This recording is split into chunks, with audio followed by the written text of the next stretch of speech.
Boa tarde a todos. Que os mestres, né, nos abram os corações e nos abram as janelas da compreensão. Vínhamos conversando, né, a respeito de um desencontro, né, que me mandaram uma mensagem e eu não vi. E a mensagem era para a gente combinar, né, qual era o tema da palestra, para que fosse feita a abertura de acordo com o tema. Mas a graça de Deus é tão grande, tá, que vocês vão entender o que eu estou falando agora quando vocês escutarem, né, o que eu preparei para a tarde de hoje. É muito interessante como isso acontece, né? Nos faz cada dia acreditar e confiar mais nesse Pai, né? Então, como nós estudamos na aula anterior, né, nós dissemos que a dor é uma ferramenta, um alarme do qual o corpo físico se utiliza para avisar que temos células morrendo. Isso ocorre para a preservação do nosso próprio corpo através da retirada da causa, né, daquilo que está causando a morte das células e, consequentemente, o que está provocando a dor. Rapidinho, só para que quem não tenha participado do estudo anterior possa acompanhar agora e também para que quem tenha estado possa relembrar, né? Então, a dor que a gente sente não é um castigo, uma coisa ruim. É uma ferramenta do nosso corpo físico. O nosso próprio corpo físico se utiliza da dor para que a gente tenha possibilidades de se afastar da doença e da dor. Então, eu coloco a mão numa chapa quente, imediatamente eu retiro. Se não houvesse essa sensação da dor, eu continuaria com a minha mão ali no quente, e quando eu retirasse a mão, a lesão, a queimadura já estaria extensa, né? E assim é para tudo. Então, se eu dei exemplos da outra vez, se a gente torce o pé, a gente começa, né, a capengar, bota o peso para o outro lado.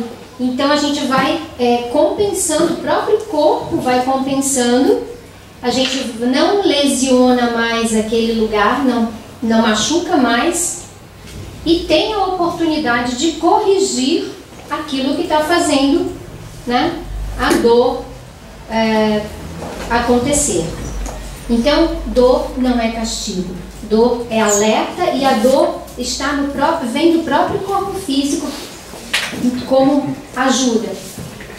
Nós aprofundamos um pouquinho mais o estudo e descobrimos, né, que podemos sentir menos dor.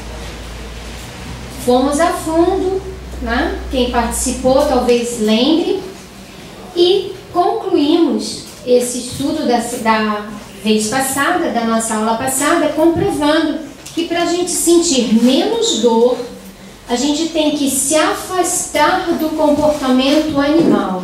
Ou seja, a gente tem que deixar de agir como age o animal. Como é que o animal age? Com instinto, né? De forma irracional, impensada. O animal ele não tem condição de prever o futuro. Então ele não pensa, ele apenas vive, né?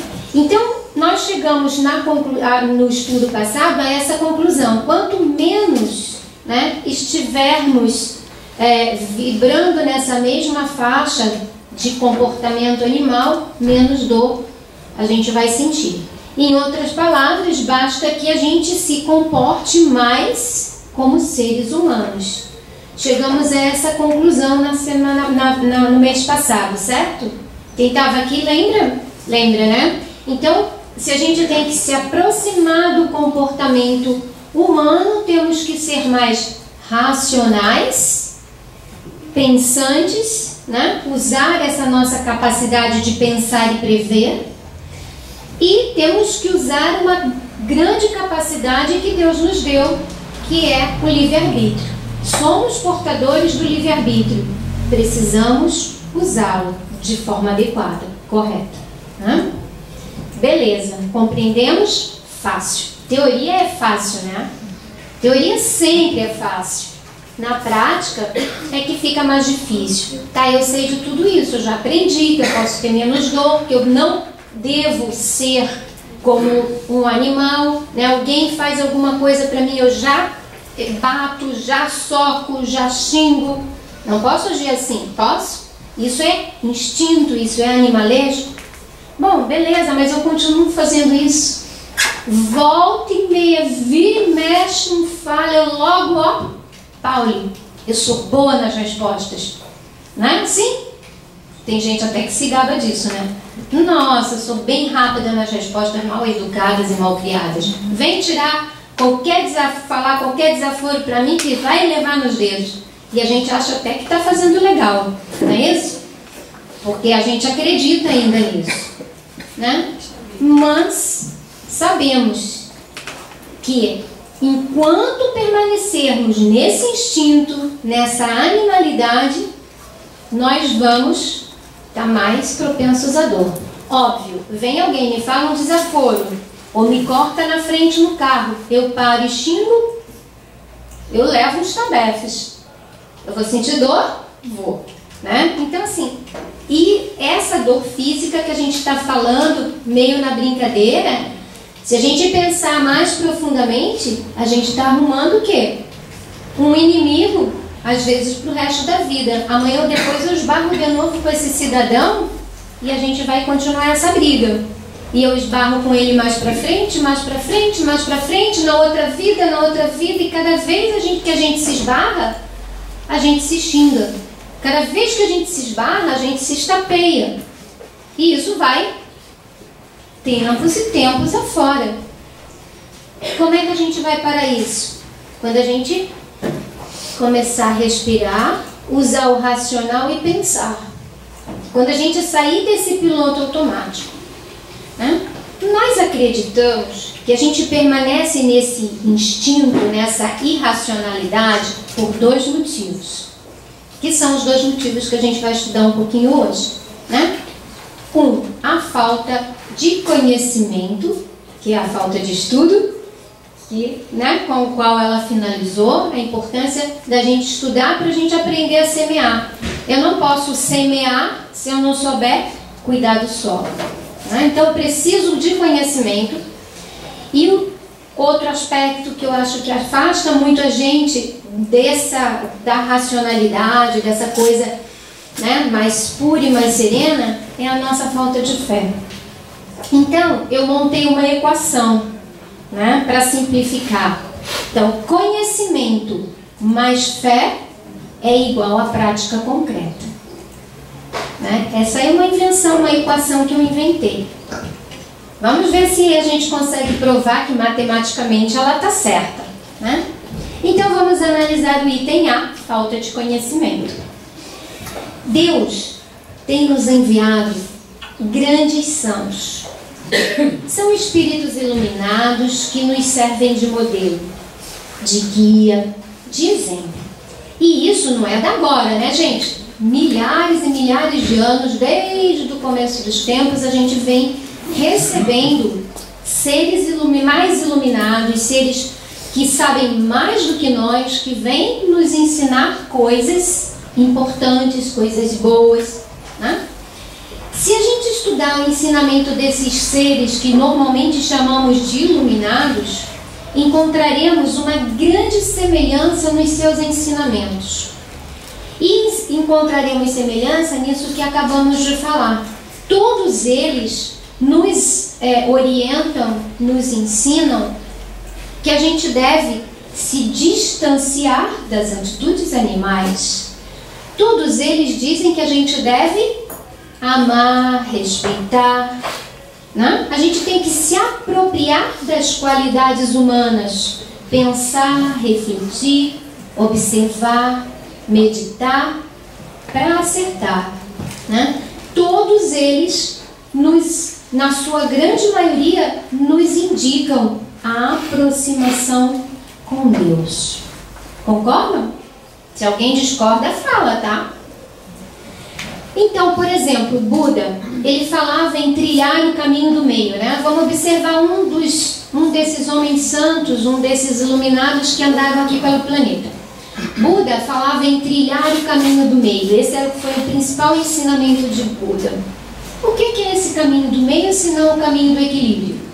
Eu posso ter equilíbrio se cada vez que alguém cruza meu carro na frente eu xingo?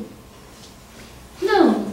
Eu sou uma pessoa equilibrada? Eu sou uma pessoa racional fazendo isso? Não. Eu estou seguindo o exemplo que Buda trouxe? Não. Porém, o nosso grande exemplo, né, se chama Jesus. É o nosso grande modelo. O mestre dos mestres. Né? Constantemente, Jesus colocava em seus ensinamentos, né, que sempre foram valiosos, verdadeiros e atuais, né? Ele sempre colocava em seus ensinamentos o amor. Né? Todos os seus ensinamentos se resumem em amor. Atira a primeira pedra aquele que não tiver pecado. Você tem que refletir, você tem que ter amor para você não atirar a primeira pedra. Né? E você atira a primeira pedra e ela caia na tua cabeça, porque logo, logo, né, vai voltar para você. Então, sempre os grandes mestres nos ensinaram o equilíbrio, as escolhas corretas, né, o pensar para escolher.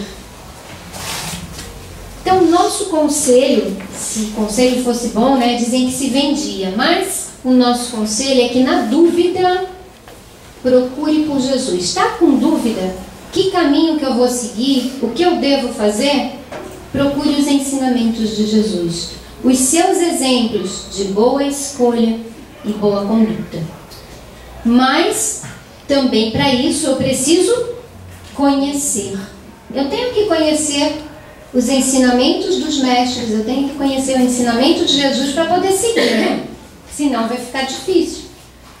Então, mais recentemente, a gente recebeu um outro presente, que não foi mais na figura de uma pessoa, mas na figura do Consolador prometido, que Jesus nos prometeu e nos enviou, que foi a doutrina espírita. Né? Então, Jesus nos prometeu e Ele veio. Essa doutrina espírita, essa doutrina consoladora, que é profundamente científica, que nos induz ao estudo. Se a gente não estudar, a gente vai ficar na superfície da doutrina espírita e nunca vai aprofundar e entender. Então é preciso o conhecimento, o estudo para ter conhecimento, né? E vocês já ouviram dizer aquela frase assim: aquele que conhece detém o poder? Isso é muito verdadeiro, né? Muitas vezes somos tão manipulados porque não conhecemos algumas situações e facilmente nos enganam. Né? Lembram também daquela história, né, de dê para o povo pão e circo. Pão alimentou a barriguinha, ficamos saciados, teoricamente, fisicamente, e circo. Ficamos saciados na distração, né? No prazer de sorrir. E sorrir é bom, não estou dizendo que é ruim não, mas fica só nisso. Beleza. E obrigação, onde está? Então, pão e circo. Né?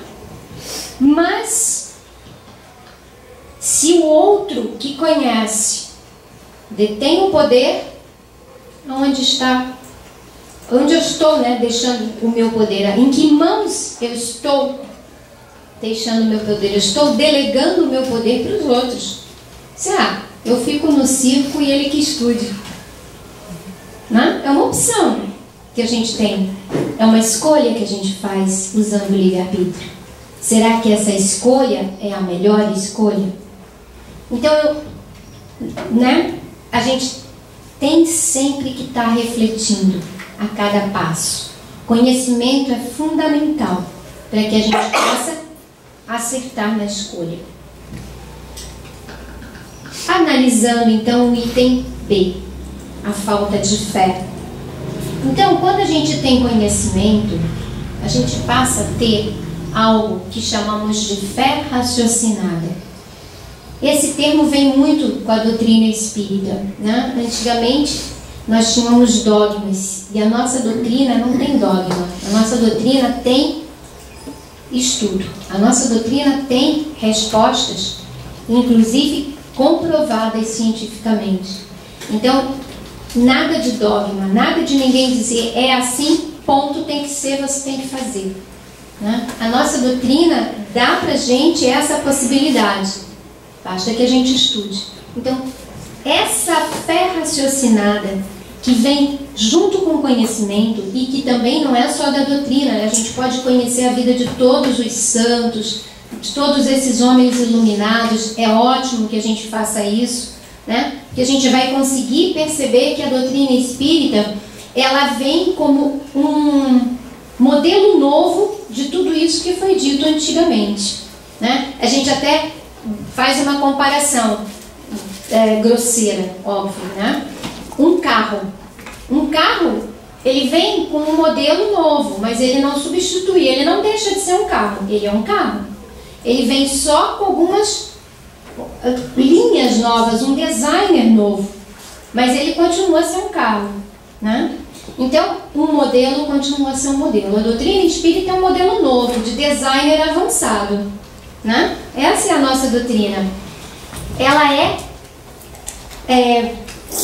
tudo aquilo que todos esses homens iluminados disseram, e ela só arremata, só costura tudo isso, né? Então, quando a gente tem a fé, a gente tem o conhecimento, a gente brota a fé, essa fé raciocinada. Quando a gente tem essa fé, a gente tem mais força, né? Porque a gente sabe que aquilo que a gente está fazendo é o correto, é o melhor.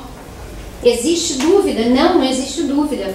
E aí existe força e perseverança para a prática correta. Porque a prática correta, tem uma triste notícia para vocês, não é fácil. Mas é possível. Como? Com fé e com conhecimento. Será que dá para a gente provar que essa equação dá certo? Acho que dá, né?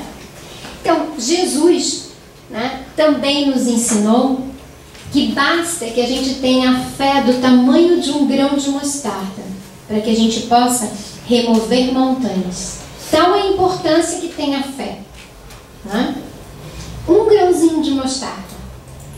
E nós somos homens de fé. Qualquer coisa que nos acontece, gritamos e dizemos: Senhor, por que comigo? Por que você está fazendo isso comigo? Isso é fé? Não. Isso é falta de fé. O que a gente pode usar como modelo é, como Jesus falou, né? Pai, afasta de mim esse cálice, se for possível. Se não for, eu vou ter que tomar, né?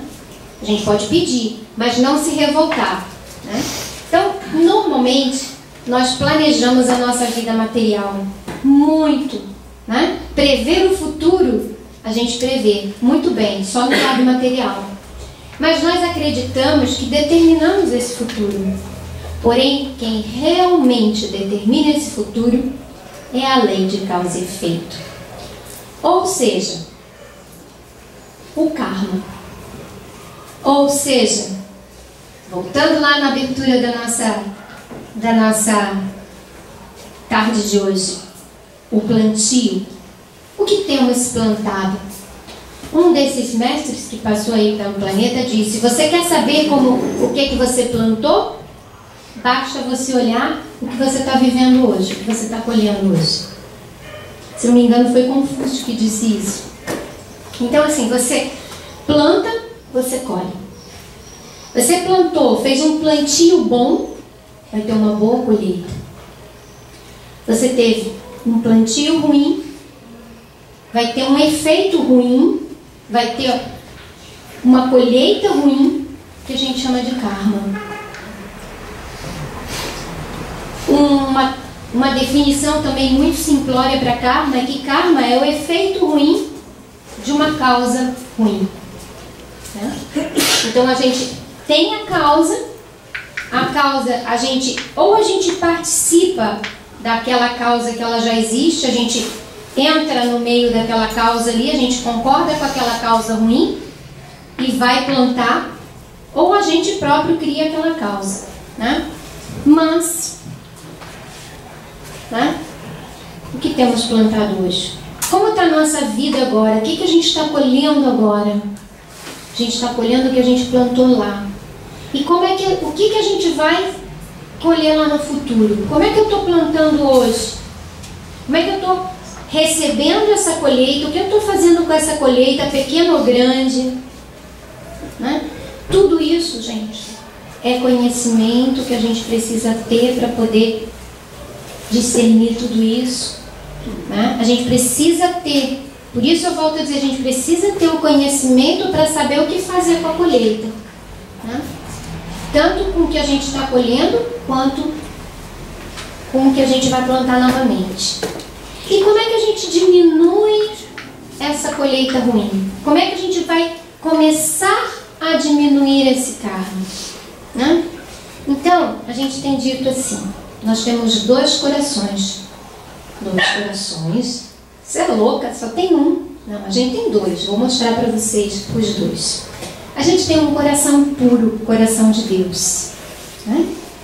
Esse coração puro é puro, ponto.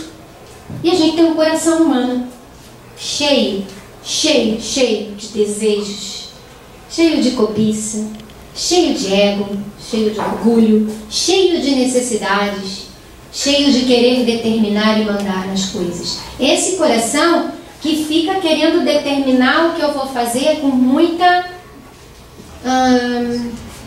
como é que palavra que eu vou usar? Né? Assim, com muita moral, assim, muita firmeza, achando que é o poderoso. É esse coração aí. Esse coração, né? A gente alimenta muito ele. Será que alimenta? Vamos ver, né? Então observa como é que você está vivendo. Você está vivendo com fé? Se você não está vivendo com fé, você está alimentando esse coração. Com determinação, você está praticando os ensinamentos do Mestre, então você não está alimentando o coração puro. Né? Então, quando alimentamos o coração humano, nós somos parecidos com os animais. Só ficamos focados nos nossos desejos, nas nossas necessidades, nas nossas vontades. E aí, amealhamos muito karma, sentimos muita dor. Quantas decisões nós temos que tomar no nosso dia a dia? Fechamos o olho, dormimos, acordamos, abrimos, opa, começou. Já começa. O que eu vou tomar de café da manhã? Saber fazer essa escolha é importante. Qual coração você usa para fazer essa escolha? Opa, vou comer desse tamanho. Ou eu vou comer moderadamente? Eu vou viver para comer ou eu vou comer para viver? Qual é a minha escolha? Que coração eu estou alimentando? O puro, o coração de Deus, o divino, o espiritual, ou eu estou alimentando somente o coração humano? Ai, eu tenho que trabalhar, o que eu vou vestir? Ai, hoje eu tenho que ir muito bem vestida, porque aquela chata daquela minha chefe vai lá e ela anda na última moda, eu não posso ficar por baixo dela. Eu tenho que ir igual, eu vou ter que comprar uma roupa. Antes de trabalhar eu vou sair, vou passar em algum lugar para comprar uma roupa, porque eu não posso ficar por trás dela. Que coração é esse? Que coração é esse, gente? Humano, né? Que está preocupado com a comparação. Deus não nos compara, né? Deus compara a gente? Somos todos seus filhos amados e iguais. Essa coisa é do coração humano, do ego, né? Por puxa, hoje eu tinha que ir lá no centro. Ah, mas eu não vou não, porque hoje é aniversário do meu melhor amigo. Como que eu vou perder essa festa? Que desculpa que eu vou dar? Não tem que dar desculpa nenhuma, não. Tem que falar a verdade. Olha, amigo, a gente comemora teu aniversário amanhã, ou a gente comemora uma semana antes, ou um dia depois. Como você quiser. Hoje eu não vou, porque hoje eu tenho trabalho lá no centro. Ponto. Com que desculpa que eu vou dar? Nenhuma. Eu simplesmente não vou. Mas normalmente, o que a gente faz? Ah, não, só hoje. Só hoje que é aniversário dele. Ele só faz aniversário uma vez por ano. Óbvio. Se ele fizesse 2 vezes por ano é que ia ser complicado, não é? Mas quantos amigos a gente tem? Quantos conhecidos? É filho, gato, cachorro, papagaio? Tudo é motivo para a gente não vir no centro. Qual é o coração que a gente está alimentando? Às vezes a gente chega cansado do trabalho. Meu, mas eu tenho que ir lá no trabalho espiritual. Mas eu estou tão cansado, o trabalho físico me deixou cansada. Você tem que escolher. Cuidar só do teu corpo físico ou cuidar do teu corpo espiritual? Qual coração você quer desenvolver mais? Né? Quando a escolha é feita com o coração puro de Deus, tudo flui. Nos aproximamos da racionalidade e agimos como seres humanos. Então, amealhamos menos karma e, consequentemente, sentimos menos dor. O grande sofrimento da humanidade, nosso sofrimento, é viver na escuridão da ignorância. E por isso tanto se fala em iluminação e a gente tanto anseia a iluminação. Mas iluminar-se é só isso. É só ter sabedoria de escolher viver o coração puro de Deus. Quer mudar? Então, resolve a equação. Conhecimento mais fé igual prática correta. É só a gente se determinar. Estuda a doutrina, estuda o comportamento dos seres iluminados, que você quer ser igual, então estuda o comportamento deles. E estuda tudo que você se interessar. Fortaleça a tua fé. Fortaleça a tua fé raciocinada. Aquela que vai te levar à perseverança para escolher e executar aquilo que é correto. Perseverança é apenas treinar, que a gente possa ter muita força, mas muita força, para treinar. Porque a gente treina o corpo, a gente vai lá na academia, treina, fica bonito, a gente treina a mente, a gente vai lá na escola, estuda. Então treine as tuas atitudes, treine o teu coração puro, treine as tuas virtudes. E por fim, pratique a prática verdadeira e concreta. A prática que vem desse coração, que acaba com um mar de sofrimentos.